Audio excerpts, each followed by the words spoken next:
देखिए, जनपद अयोध्या के थाना कैंट क्षेत्र में कल मॉर्निंग में एक सूचना प्राप्त हुई थी कि एक गांव के बाहर एक युवती का शव मिला है। घटना की जानकारी होने पर तत्काल उच्च अधिकारियों द्वारा मौके का विजिट किया गया।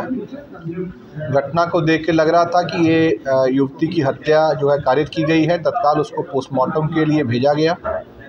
इस संबंध में परिवारीजनों द्वारा गांव के ही एक युवक को नामजद करते हुए तहरीर दी गई थी, जिस पर तत्काल मुकदमा दर्ज किया गया। घटनास्थल का निरीक्षण व अन्य जानकारियों को प्राप्त करने के साथ साथ सर्विलांस की मदद से एक बात क्लियर हुई कि जिस युवक को नामजद किया गया है वो वह लड़का है जिससे उसकी शादी तय की जा रही थी, और वो घटना के समय या घटना से पूर्व इस जनपद में मौजूद ही नहीं है, बल्कि वो किसी और जनपद में काफ़ी दूर उसकी लोकेशन थी।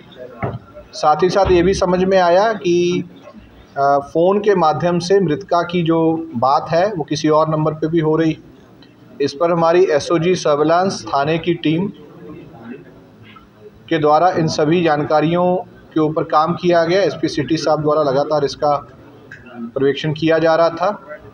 इसमें एक राजू यादव नाम के लड़के की संलिप्तता जब प्रमाणित हुई और उसके कस्टडी में लेके पूछताछ की गई, तो उसके द्वारा इस पूरी घटना को कारित करने के अपना जुल्म इकबाल किया गया और ये बताया गया कि कई महीनों से उसकी बात मृतका से फ़ोन पे होती थी, क्योंकि मृतका की शादी कहीं और तय हो रही थी और वो उससे शादी करना चाहता था, जिसको मृतका भी कुछ दिनों से मना कर रही थी। इसके द्वारा फ़ोन से रात में बात करके जब सब सो गए तो उसको कन्विंस करके बुलाया गया। बगीचे में उसके साथ शारीरिक संबंध ज़बरदस्ती बनाए गए और फिर उसके बाद, क्योंकि इसके द्वारा काफ़ी शराबी भी हुई थी, इसके द्वारा लड़की के ही कपड़े से उसका गला घोट करके उसकी हत्या कारित की गई और उसके बाद ये वहाँ से फ़रार हो गया।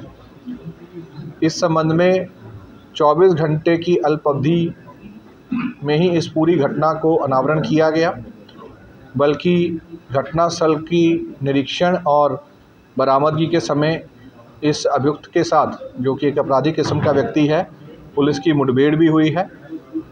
24 घंटे की अल्प अवधि में इस पूरे केस को अनावरण किया गया है और इसमें विशेष बात यह है कि जिस लड़के को नामजद किया गया था वो अंत में निर्दोष पाया गया है और ये लड़का जिसके द्वारा ये घटना कारित की गई है, इसको अरेस्ट करके जेल भेजा जा रहा है। इस पूरे मामले को बहुत गंभीरता से लेते हुए इसको जल्द ही सभी साक्ष्यों के आधार पर चार्जशीट किया जाएगा और महिला संबंधी इस अपराध में फास्ट ट्रैक कोर्ट में इसको जल्द से जल्द इस मामले में सजा करवाई जाएगी। देखिए, अभी तक की जांच से ये प्रमाणित हुआ है कि रात के समय पर मृतका की आखिरी बार बात इसी लड़के से हुई थी और इसके द्वारा ही उसको बगीचे में बुलाया गया था और इससे भी पूछताछ में ये बात निकल के आई है कि इसके द्वारा ही ये घटना कारित की गई है, परंतु इन्वेस्टिगेशन अभी जारी है। सभी साक्ष्यों का भी परीक्षण किया जा रहा है। आगे चल के जो भी सूचनाएं आएंगी उसके आधार पर इस इन्वेस्टिगेशन में और भी जो तथ्य प्रकाश में आएंगे उसको संज्ञानित करते हुए उसको इसमें शामिल किया जाएगा।